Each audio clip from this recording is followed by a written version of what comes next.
ವಿಚಾರ ನಡೆದಾಗ ಇದು ಉಳಿಯೋದಕ್ ಸಾಧ್ಯವಾಗ್ತದ ಅಂದ್ರ ನಿನ್ನೆವರೆಗೂ ಇವನ್ನೆಲ್ಲವನ್ನು ಹೇಳಿದ್ರು. ನೇತಿ ನೇತಿ ಅಂತ ಎಲ್ಲವನ್ನು ಅಲ್ಲುಗಳದಾಗ ಉಳಿಯುವುದು ಒಂದೇ ಪರಬ್ರಹ್ಮ ವಸ್ತು ಅನ್ನೋ ವಿಚಾರವನ್ನು ನೋಡಿದ್ರು. ಮತ್ತ ಅವ್ರು ಹೇಳಿದ್ರು ಇಷ್ಟೆಲ್ಲ ಹೇಳಿದ್ಮೇಲೂ ನೀನು ಬ್ರಹ್ಮ ಸ್ವರೂಪದಿ ರೂಪನಾಮಗಳಿರವ ಯಾವ ಬ್ರಹ್ಮ ಆಗಕ್ ಬರೋದಿಲ್ಲ, ಯಾವ ನಾಶ ಗುಣವನ್ನು ಹೊಂದಿರ್ತಾವ ಅವು ಬ್ರಹ್ಮ ಆಗಕ್ ಬರೋದಿಲ್ಲ. ಆ ಬ್ರಹ್ಮ ಅನ್ನೋದು ನಾಶ ರಹಿತವಾಗಿದ್ದು ಅನ್ನೋ ವಿಚಾರವನ್ನ ವಿಸ್ತಾರವಾಗಿ ತಿಳಿಸಿ ಕೊನೆಯದಾಗಿ ಅವರು ಗ್ರಂಥಕರ್ತರು ಏನ್ ಹೇಳ್ತಾರಂದ್ರ, ಇಷ್ಟೆಲ್ಲ ಬಿಡಿಸಿ ಹೇಳಿದ್ಮೇಲೂ ತಮಗೆ ಮನನ ಆಗ್ಲಿಲ್ಲ, ಇನ್ನೂ ತಮ್ಮೊಳಗ್ ಸಂಶಯ ಉಳಿತಂದ್ರ ನಾನು ಅಜ್ಞಾನಿ ಇದ್ದೇನೆ, ನನಗೆ ಏನೂ ತಿಳಿಯುವುದಿಲ್ಲ. ಇಷ್ಟ ಹೇಳ್ತಾನ. ನಾನೇನ್ ಹೇಳಕ್ ಇಷ್ಟಪಡ್ತೀನಂದ್ರ ನಾನು ಅಜ್ಞಾನಿ ಇದ್ದೇನೆ, ನನಗೆ ಏನೂ ತಿಳಿಯುವುದಿಲ್ಲ. ಹೌದು, ನಾನು ಸುಳ್ಳು, ನನ್ನ ಮಾತು ಸುಳ್ಳು, ನನ್ನ ರೀತಿ ಸುಳ್ಳು, ನಾನು ನನ್ನದೆನ್ನುವುದೆಲ್ಲವೂ ಸುಳ್ಳು ಕಾಲ್ಪನಿಕವಿರುತ್ತದೆ. ಇಲ್ಲಿ ನಾವೇನ್ ಹೇಳ್ತವಲ್ಲ, ಇದನ್ನ ಏನೋ ಹೇಳಿದ್ವಲ್ಲ, ಇದಕ್ಕೆ ಅಪ್ಪವ್ರು ಹೇಳ್ತಿದ್ರು ಇದೆಲ್ಲ ಸುಳ್ಳ ಜಗತ್ತೈತಿ, ಮತ್ತೆ ಸುಳ್ಳು ಬಿಡ್ಸಾಕ ಸುಳ್ಳ ನಿಮಗ್ ಶಾಸ್ತ್ರ ಹೇಳ್ಬೇಕಾಗೈತಿ, ಮತ್ತೆ ಸುಳ್ಳನ್ನ ಸುಳ್ಳಿನಿಂದನೇ ತೆಗೆದಾಕಿದಾಗ ಉಳಿಯೋದು ಒಂದೇ ಪರಬ್ರಹ್ಮ ವಸ್ತು ಅನ್ನೋ ವಿಚಾರವನ್ನ ತಿಳಿಸ್ತಿದ್ರು. ಹಂಗಿಲ್ಲಿ ಹೇಳ್ತಾನೆ, ಕೇಳ್ತಾನೆ, ಮಾಡ್ತಾನೆ, ನೋಡ್ತಾನೆ ಅನ್ನೋದೆಲ್ಲ ಕೇವಲ ಸುಳ್ಳು ಕಾಲ್ಪನಿಕವಿರುತ್ತದೆ. ನನಗೆ ಮೂಲತಃ ಸ್ಥಾನವೇ ಇರುವುದಿಲ್ಲ, ನನಗೆ ಮೂಲತಃ ನಿಜವಾದ ಯಾವುದೇ ಸ್ಥಾನವೂ ಇರುವುದಿಲ್ಲ. ನನ್ನ ಮಾತೆನ್ನುವುದೆಲ್ಲವೂ ಸುಳ್ಳು. ಈ ನನ್ನ ಕಾರಬಾರವೆಲ್ಲವೂ ಪ್ರಕೃತಿಯ ಧರ್ಮವಾಗಿದ್ದು, ಆ ಪ್ರಕೃತಿಯು ಕೊಟ್ಟಿಯು ನಾನು ಏನ್ ಹೇಳುತ್ತಿದೆ, ಕೇಳ್ತಿದ್ದೆ, ಮಾಡ್ತದೆ, ಇದು ಏನ್ ಹೇಳ್ತಾವಲ್ಲ ಇದೆಲ್ಲ ಪ್ರಕೃತಿ ಧರ್ಮ ಐತಿ. ಮತ್ತೆ ಪ್ರಕೃತಿ ಧರ್ಮ ಐತಿ ಅಂದ್ಮೇಲೆ ಪ್ರಕೃತಿನೂ ಕೂಡ ಸುಳ್ಳ ಐತಿ. ಯಾಕಂದ್ರೆ ಪ್ರಕೃತಿ ಅನ್ನೋದು ಕೂಡ ಅಷ್ಟದ ಪ್ರಕೃತಿ ಅಂತ ಹೇಳ್ತಾರ. 5 ಭೂತಗಳು ಮತ್ತು 3 ಗುಣಗಳಿಂದ ಅಪ್ಪು, ಪೃಥ್ವಿ, ಅಪ್ಪು, ತೇಜು, ವಾಯು, ಆಕಾಶ ಎಂಬ 5 ಭೂತಗಳು ಮತ್ತು ತಮಗುಣ, ರಜಗುಣ, ಸಾತ್ವಿಕ ಗುಣ ಎಂಬ 3 ಗುಣಗಳು, ಈ ಅಷ್ಟಗುಣಗಳು ಸೇರಿದ ಪ್ರಕೃತಿ ಆಗೈತಿ. ಈ ಪ್ರಕೃತಿ ಅನ್ನೋದ ಸುಳ್ಳ ಐತಿ ಅಂದ್ಮೇಲೆ ಈ ಪ್ರಕೃತಿಯಿಂದ ಬರ್ತಕ್ಕಂತ ಹೇಳೋದು ಕೇಳೋದು ಎಲ್ಲದೂ ಸುಳ್ಳ ಐತಿ.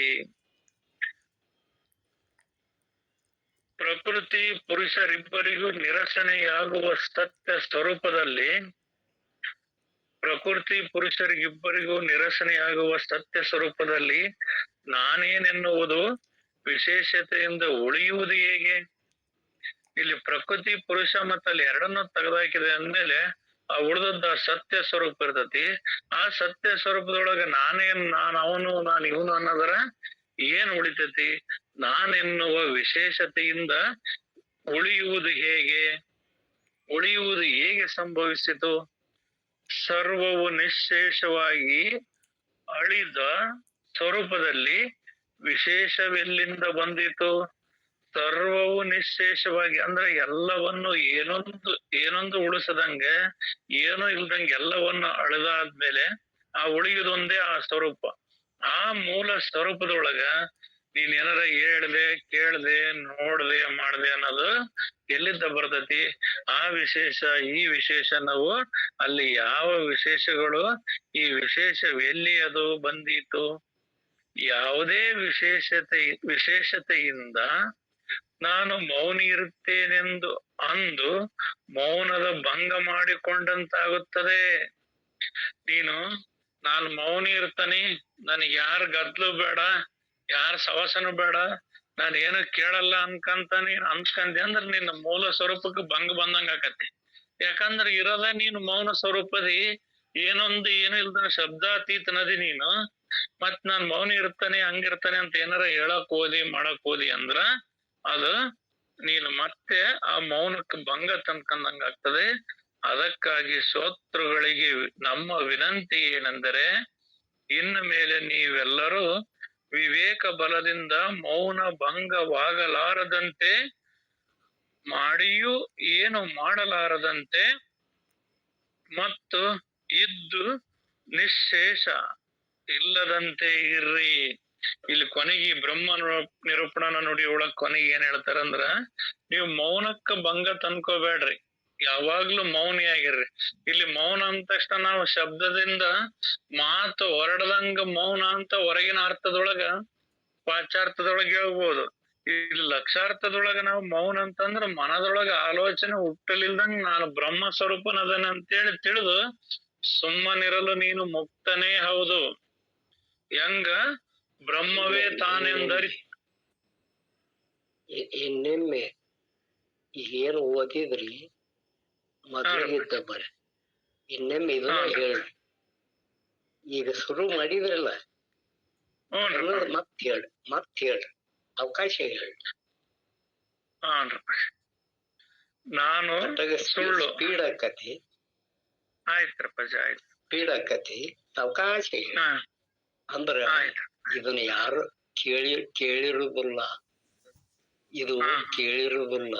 ಅದಕ್ಕ ಎಲ್ಲರಿಗೆ ತಿಳಿಲ. ಇದು ಇದ್ದದ್ದು ಸ್ಪಷ್ಟ ತಿಳ್ಸಾಕ್ ಹತ್ಯಾರ ಅವರು. ಇದ್ದದ್ದು ಸ್ಪಷ್ಟ ತಿಳ್ಸಾಕ್ ಹತ್ಯಾರ, ಎಲ್ಲರಿಗೆ ಗೊತ್ತಾಗ್ಬೇಕು. ಆದ್ರ ತಿಳಿದ ಇರ್ಲಿ. ನೀವು ಅವಕಾಶ ಹೇಳಿ. ಇರ್ಲಿ. ನಾನು ಅನ್ನೋದು ತಾನು ಅನ್ನೋದು ಕರಗಿ ಬ್ರಹ್ಮ ರೂಪತೆಯಿಂದ ಉಳಿಯಬೇಕು ಅಂತ ಹೇಳ್ತದೆ. ಮತ್ತೆ ಹೆಂಗ ನಾನು ಅನ್ನೋದು ಕರಗ್ಬೇಕಂತ ನಮ್ಮೊಳಗ ನಾವು ವಿಚಾರದಿಂದ ಕರಗಕ್ ಸಾಧ್ಯ ಆಗ್ತದೆ. ಯಾವುದು ಕರಗೋದಂದ್ರ ಜೀವ ಅನ್ನೋದು ಕರಗಿ ಜೀವ ಬ್ರಹ್ಮ ಐಕ್ಯ ರೂಪ ಆಗ್ತದ, ಅಂದ್ರೆ ಏಕತ್ವ ಬರ್ತದ. ಆ ಬ್ರಹ್ಮ ರೂಪ ಒಂದೇ ಉಳಿಬೇಕಾಗೈತಿ. ಆ ಬ್ರಹ್ಮನ್ ಬಿಟ್ಟು ಬೇರೆ ಇನ್ನೊಂದು ನಾನು ಅವನದನಿ ನಾನು ಇವನದನಿ ಅನ್ನೋದು ಏನು ಉಳಿಯದ ಸ್ಥಿತಿ ಏನೈತಲ್ಲ, ಅದೇ ನಿಜವಾದ ಬ್ರಹ್ಮ ಸ್ವರೂಪ. ಆ ಬ್ರಹ್ಮ ಸ್ವರೂಪವೇ ತಾನು ಅಂತ ಹೇಳೋದಿರ್ತತಿ.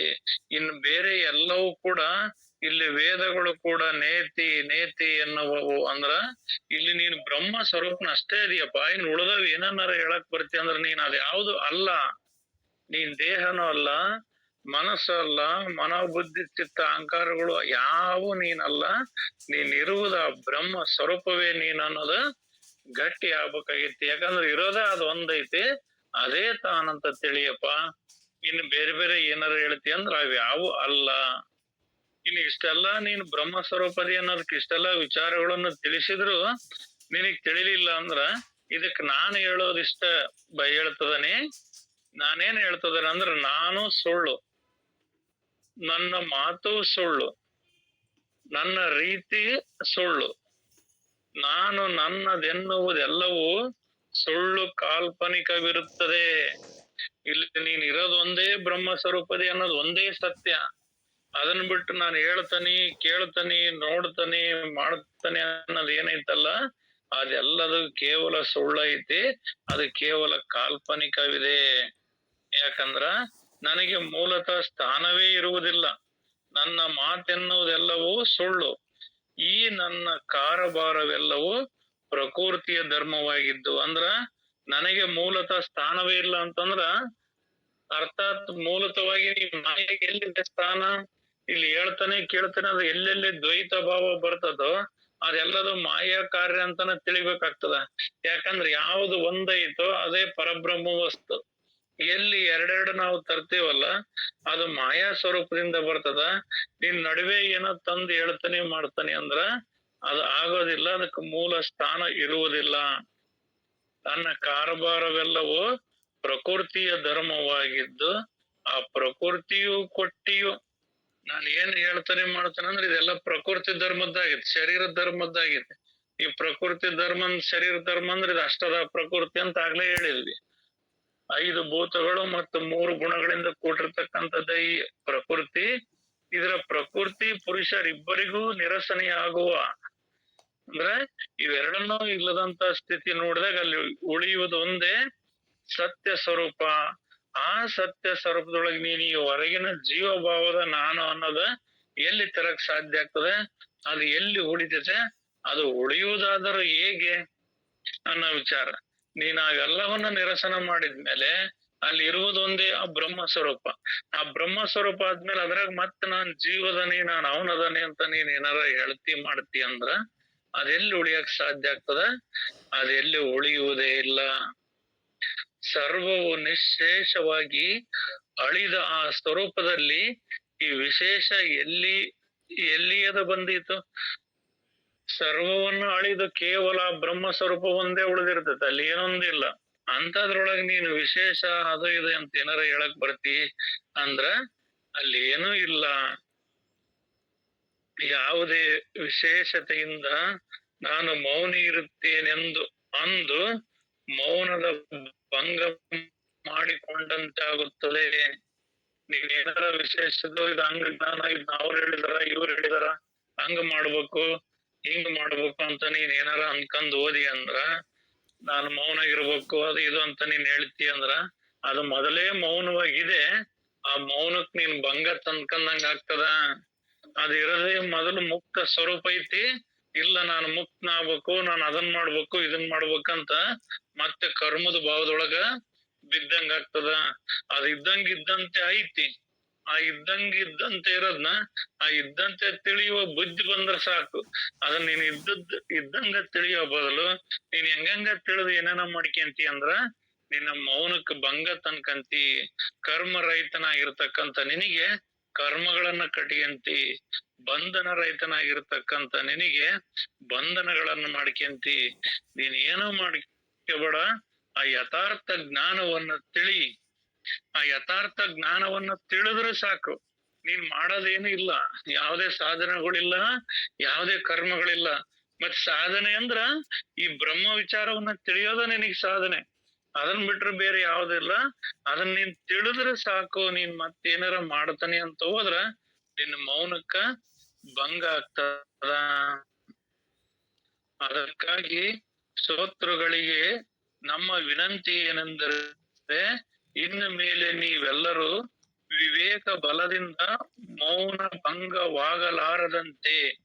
ಅಂದ್ರೆ ಇಲ್ಲಿ ಗ್ರಂಥಕರ್ತರು ಏನ್ ಹೇಳ್ತಾರ ನೋಡ್ರಪ್ಪ, ನಿಮ್ಗೆಲ್ಲರಿಗೂ ನನ್ನ ವಿನಂತಿ ಏನೆಂದ್ರೆ, ನೀವೆಲ್ಲರೂ ವಿವೇಕದ ಬಲದಿಂದ, ಜ್ಞಾನದ ಬಲದಿಂದ ಅಜ್ಞಾನದ ಕೇಡು ನೋಡಯ್ಯ, ಜ್ಯೋತಿಯ ಬಲದಿಂದ ಸಂಬಂಧದ ಕೇಡು ನೋಡಯ್ಯ ಅಂತಂಗ ಹೇಳ್ದಂಗ, ಇಲ್ಲಿ ನಿಮ್ಮ ಅಂತರಂಗದೊಳಗ ವಿವೇಕದಿಂದ ವಿಚಾರ ಮಾಡಿ ನೋಡಿ, ನೀವು ಮೌನ ಭಂಗ, ಮೌನ ಧಕ್ಕಿ ತಂದ್ಕೊಳ್ಳಿಲ್ದಂಗ ಮೌನವಾಗಿ ಉಳಿದ್ ಬಿಡ್ರಿ. ಹೆಂಗಪ್ಪ ಮೌನಿಯಾಗಿ ಉಳಿಬೇಕಂದ್ರ, ಆ ಬ್ರಹ್ಮವೇ ತಾನೆಂದರಿತು ನಮ್ಮೊಳಗ ಅಂತರಂಗದ ವಿಚಾರದಿಂದ ಅಥವಾ ಗುರುಮುಖದಿಂದ, ಬಲ್ಲಂತರ ಸಂಘದಿಂದ, ಆ ಗ್ರಂಥಗಳ ಅಧ್ಯಾಯದಿಂದ ನಾವು ಎಲ್ಲರೂ ಆ ಬ್ರಹ್ಮ ಸ್ವರೂಪ ಅದೇವಿ ಅನ್ನೋದನ್ನ ತಿಳಿದು ಆ ಗುರುವಾಣಿಯಿಂದ ನಾವು ತಿಳಿದು, ನೀನು ಸುಮ್ಮನಿರಲು ನೀನು ಮುಕ್ತನಾವುದು. ಮತ್ ನೀನ್ ಏನೇನೋ ಮಾಡಕ್ ಹೋಗೋದು ಏನ್ ನಿನಗ್ ಕರ್ಮಗಳಿಲ್ಲ. ನೀನ್ ಅದನ್ನ ತಿಳಿದು ನೀನು ಮೌನ ಭಂಗವಾಗಲಾರದಂತೆ, ಏನೊಂದು ಮಾಡಿಯೂ ಮಾಡಲಾರದಂತೆ. ಇಲ್ಲಿ ಏನಾರ ಕಾಮ ಭಾವನೆ ಇಟ್ಕೊಂಡ್ ಮಾಡಿದ್ರ ಅದನ್ನ ನಾನ್ ಮಾಡ್ದೆ, ನಾನು ಕೊಟ್ಟೆ, ನಾನು ಎಸ್ಕಂದೆ, ನಾನು ಅದ್ರ ಪಾಪ ಪುಣ್ಯ ಉಣ್ಬೇಕನ್ನೋ ಭಾವ ಬರ್ತದೆ. ನಾನ್ ಬ್ರಹ್ಮ ಸ್ವರೂಪ ನಾನು ಅದನ್ನೇ ಅಂತ ತಿಳಿದಾಗ ಅಲ್ಲಿ ಕರ್ಮ ಭಾವಗಳು ಬರೋದಿಲ್ಲ, ಆ ಕರ್ಮದ ಕಾಟಗಳು ಯಾವು ಇರೋದಿಲ್ಲ. ನೀನ್ ಏನೇ ಮಾಡಿದ್ರು ಕೂಡ ನಿಷ್ಕಾಮ ಭಾವದಿಂದ ನೀನ್ ಕರ್ಮವನ್ನ ಮಾಡು.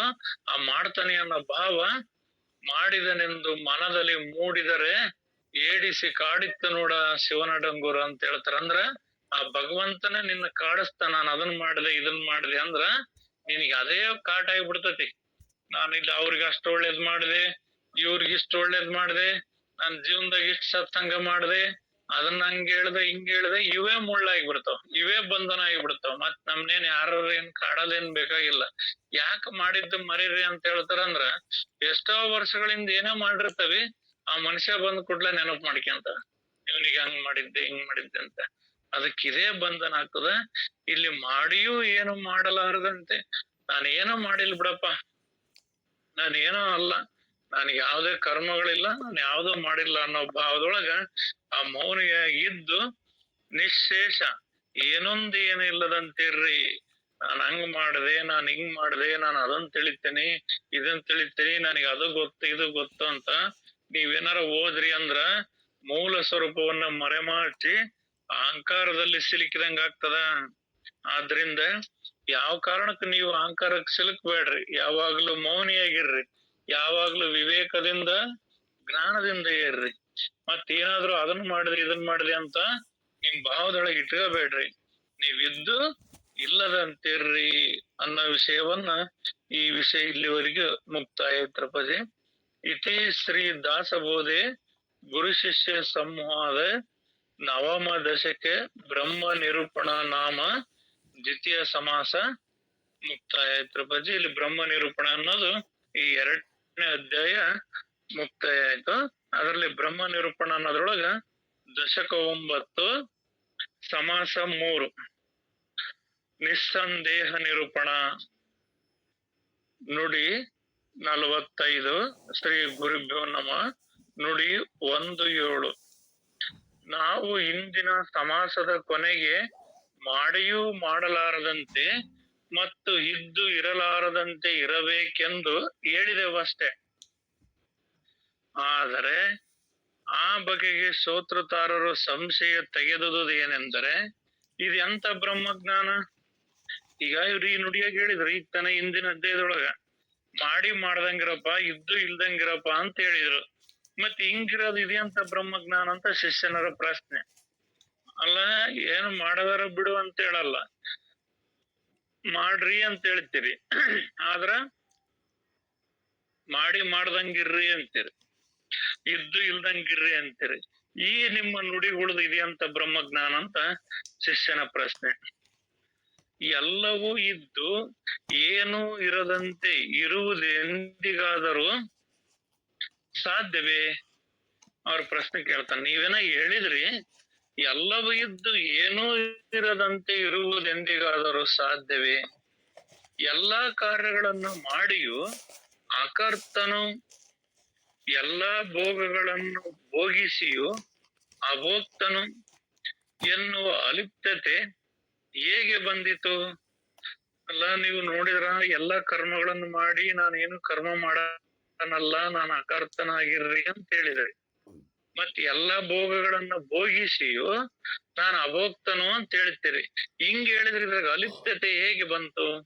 ಎಲ್ಲಾ ಮಾಡಿದಿರಿ ಅಂದ್ಮೇಲೆ, ಎಲ್ಲಾ ಅನುಭವಿಸಿದ್ರಿ ಅಂದ್ಮೇಲೆ ಅವು ನಿಮಗ್ ಅಂಟಿಗೆಂದಂಗ ಆತು. ನೀವು ಅಂಟಿಗೆಳ್ದಂಗಿರ್ರಿ ಅಂತಿರಲ್ಲ. ಅಲಿಪ್ತತೆ ಅಂದ್ರೆ ಅಂಟಿಕೊಳ್ಳೋದು, ಏಕತ್ವ ಆಗೋದು. ನೀವು ಅದಕ್ಕೆ ಅಂಟದಂಗೆ ಬೇರೆ ಇರ್ರಿ ಅಂತಿರಲ್ಲ, ಅದ ಹೆಂಗ? ಈಗ ನಾವು ಭೋಗಗಳನ್ನ ಅನುಭವಿಸಿದಂದ್ರೆ ನಾನೇ ಭೋಗಗಳನ್ನ ಅನುಭವಿಸೋದು, ನನ್ನೊಳಗ ಅವು ಏಕವಾಗಿರ್ತಾವ. ನನ್ನ ಬಿಟ್ಟು ಅನುಭವಿಸೋ ಭೋಗ ಅನ್ನೋದೇನ್ ಬೇರಿಲ್ಲ ಅಂತ ಇಲ್ಲಿ ಶಿಷ್ಯನ ಪ್ರಶ್ನೆ. ಮತ್ತ ಅಂತದ್ರಾಗ ನೀವು ಅಭೋಕ್ತನು ಅಂತ ಹೇಳ್ತಿರಲ್ಲ, ಇದು ಹೇಗೆ? ಇದಕ್ಕೂ ಮೀರಿ ನೀವು ಜ್ಞಾನಿಯು ಭೋಗಿಸಿಯೂ ಭೋಗಿಸಿಲ್ಲವೆಂದು ಅನ್ನುತ್ತಿದ್ದೀರಿ. ಅವನು ಅದೇ ರೀತಿಯಾಗಿ ಸ್ವರ್ಗ ನರಕವನ್ನಾದರೂ ಭೋಗಿಸಿ ಭೋಗಿಸುವುದಿಲ್ಲವೆಂದು ಅನ್ನುವಿರಿ. ಅಲ್ಲ, ನೀವು 2 ನುಡಿ ಅಷ್ಟೇ ಹೇಳಲ್ಲ, ಇಲ್ಲಿ ಜ್ಞಾನಿ ಏನೂ ಭೋಗಿಸಿಲ್ಲ ಅಂತ ಹೇಳ್ತೀರಿ. ಅವನು ಯಾವುದು ಎಲ್ಲದರೊಳಗೆ ಇದ್ರೂ ಕೂಡ ಆ ಜ್ಞಾನಿಗೆ ಯಾವುದು ಭೋಗಿಸಿಲ್ಲ ಅಂತ ನೀವ್ ಹೇಳ್ತೀರಿ.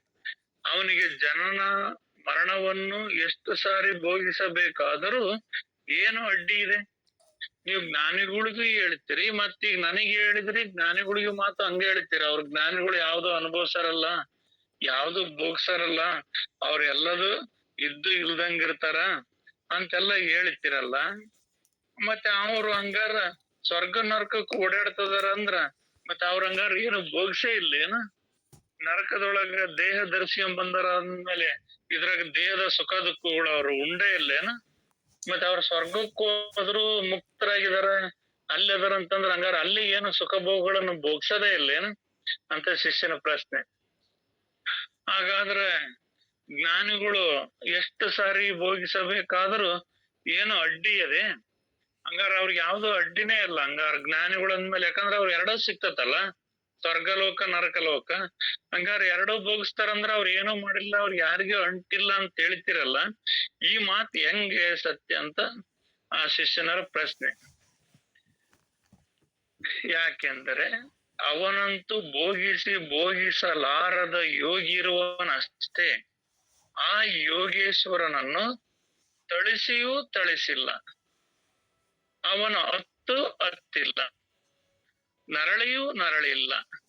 ನೀವ್ ಏನ್ ಹೇಳ್ತೀರಿ, ನೀವು ಅವನೇನ್ ಭೋಗಿಸಿಲ್ಲ ಅಂತಿರಲ್ಲ, ಹಂಗಾರ ಅವನ್ಗ ಹೊಡೆದ್ರು ಹೊಡೆದಂಗಲ್ಲ, ಹೊಡ್ತ ಅವನಿಗೇನ್ ಬಿದ್ದಿರೋದಿಲ್ಲ. ಯಾಕಂದ್ರ ಅವ್ ಹೊಡೆದಿರೋದು ತಳಿಸಿ ಅಂದ್ರೆ ಹೊಡೆದಿರೋದು. ಹಂಗಾರ ಅವ್ನ್ ದುಃಖ ಅದನ್ನ ಅನುಭವಿಸೇ ಇಲ್ಲ. ಯಾರ ಹೊಡೆದಾಗ ಅವನಿಗೆ ದುಃಖದ ಹಾಗೇ ಇಲ್ಲ. ಹಂಗಾದ್ರ ಯಾರು ಹೊಡೆದ್ರು ಅವನು ಅತ್ತೇ ಇಲ್ಲೇನ್? ಹಂಗಾದ್ರ ನರಳಿಯೂ ನರಳಿಲ್ಲ, ಹಂಗಾರ ಒಡಸ್ಕಂದಿರೋದು ದುಃಖದ ನರಳಾಟನ ಅವನಿಗೆ ಆಗಿಲ್ಲೇನ್? ಯಾಕಂದ್ರ ಏನೋ ಅಂಟಿಲ್ಲ ಅಂತಿರಲ್ಲ, ಇವರ ಅಂಟಬೇಕಾಗಿತ್ತಲ್ಲ ಹೊಡೆದವು ಅಂತ ಅವ್ರ ಶಿಷ್ಯನರ ಪ್ರಶ್ನೆ. ಅತ್ತು ಅತ್ತಿಲ್ಲ, ನರಳಿಯೂ ನರಳಿಲ್ಲ, ಅವನಿಗೆ ಜನ್ಮವಿಲ್ಲದೆಯೇ ಸುಮ್ಮನೆ ಜನ್ಮ ತಾಳಿರುವನು. ಹಂಗಾರ ಜನ್ಮ ಇಲ್ಲ, ಜ್ಞಾನಿಗೆ ಜನ್ಮ ಇಲ್ಲ, ಅದಿಲ್ಲ ಇದಿಲ್ಲ ಅಂತ ನೀವ್ ಹೇಳಕ್ ಕೇಳಿದ್ರಲ್ಲ ಇಲ್ಲಿ ತನಕ ಬ್ರಹ್ಮ ಸ್ವರೂಪದೊಳಗ. ಮತ್ ಹಂಗಾರ ಹುಟ್ಟಿದ್ದಾರೆ ಯಾಕ? ಜನ್ಮ ಇಲ್ಲ, ಕಾಣತತ್ತಲ್ಲ ಶರೀರ. ಆ ಶರೀರ ಕಂಡ ಮೇಲೆ ಅವನಿಗೆ ಜನ್ಮ ಇಲ್ಲ ಅಂತ ಹೆಂಗ್ ಹೇಳ್ತೀರಿ? ಅವನಿಗೆ ಜನ್ಮವಿಲ್ಲದೆಯೇ ಸುಮ್ಮನೆ ಜನ್ಮ ತಾಳಿರುವನು. ಆ ಪಾಪಿಯಲ್ಲದೆಯೇ ಸುಳ್ಳೇ ಪಾಪಿಯಾಗಿರುವನು. ಮತ್ತೆ ಅವನ್ ಪಾಪಿ ಅಲ್ಲ, ಯಾರಾದ್ರೂ ಮನುಷ್ಯ ಪಾಪಿ ಅಲ್ಲ ಅವನು, ಸಾರಿ ಮಹಾತ್ಮನ ಪಾಪಿ ಅಲ್ಲ ಅಂತ ಹೇಳ್ತೀರಿ. ಮತ್ ಹಂಗಾರ ಅವನ್ ಪಾಪಿ ಅಲ್ಲ ಅಂದ್ಮೇಲೆ, ಪಾಪ ಪುಣ್ಯ ಇಲ್ಲ ಅಂದ್ಮೇಲೆ, ಮತ್ ಹಂಗಾರ ಸುಮ್ನ ಹುಟ್ಟಿದನೇನ ಅವನು? ಸುಳ್ಳೇ ಜನ್ಮ ತಾಳಿದನೇನು? ಆ ಸುಳ್ಳು ಪಾಪಿಯಾಗಿರುವನು. ಮತ್ತ ದುಃಖಗಳ ಸಂಬಂಧವಿರದಿದ್ದರೂ ಸುಮ್ಮನೆ ಬಹುಪರಿ ದುಃಖ ಬಂದಿರುವನು. ಅವನಿಗೇನೋ ದುಃಖಗಳು, ಜ್ಞಾನಿಗೆ ಯಾವ ದುಃಖ ಬರೋದಿಲ್ಲ ಅಂತ ಹೇಳ್ತಾರೆ. ಮತ್ ಜಗತ್ನಾಗ ಎಲ್ಲರಂಗ ಉಂಡುಟ್ಟಿರ್ತಾನ, ಎಲ್ಲರಂಗ ಹತ್ತದ್ದು ನೋಡಿದ್ವಿ, ಬಾಳ್ ಮಾಡಿದ್ದು ನೋಡಿದ್ವಿ, ಬದುಕ್ ಮಾಡಿದ್ದು ನೋಡಿದ್ವಿ, ಎಲ್ಲದನ್ನ ಅನುಭವಿಸ್ತಾನಲ್ಲ. ಹಂಗಾರ ಅವನಿಗೆ ದುಃಖ ಯಾವ ಅಂಟದಿಲ್ಲೇನ? ದುಃಖಗಳ ಸಂಬಂಧವಿರದಿದ್ದರು ಸುಮ್ನೆ ಅವನ್ ಬಹುಪರಿ ಯಾರ ಸತ್ತಾಗ ದುಃಖ ರೀತಿಯಾಗಿ ಸಂತಾಪ ಮಾಡ್ತಾರಲ್ಲ, ಮತ್ ಹಂಗಾರ ಅದೆಲ್ಲ ಸುಳ್ಳೇನು? ಹೀಗೆ ಶೋತೃಗಳ ಸಂಶಯವಿರುತ್ತದೆ. ಶೋತೃತಾರರಂತೂ ಅಡ್ಡದಾರಿ ಬಿದ್ದಿರುವರು, ಆದರೂ ಅವರ ಸಮಾಧಾನ ಮಾಡುವುದು ನಮ್ಮ ಕರ್ತವ್ಯವಾಗಿದೆ. ಇಲ್ಲಿ ಪ್ರಶ್ನೋತ್ತರ ಮಾಲೆ ರೂಪದೊಳಗೆ ಹೇಳ್ತಾರ ಸಂದೇಹ. ಇಲ್ಲಿವರೆಗೂ ನೀನ್ ಜ್ಞಾನಿ ಹಂಗಿರ್ತಾನ ಹಿಂಗಿರ್ತಾನ ಅಂತ ಎಲ್ಲ ಹೇಳಿದ್ವಿ ಅಲ್ಲ, ಅದಕ್ಕೆ ಅವನ್ ಪ್ರಶ್ನೆ ಕೇಳ್ತಾನ. ಹಂಗಾರ ಜ್ಞಾನಿಗಳಿಗೆ ಏನೋ ದುಃಖ ಬರಲ್ಲೇನು?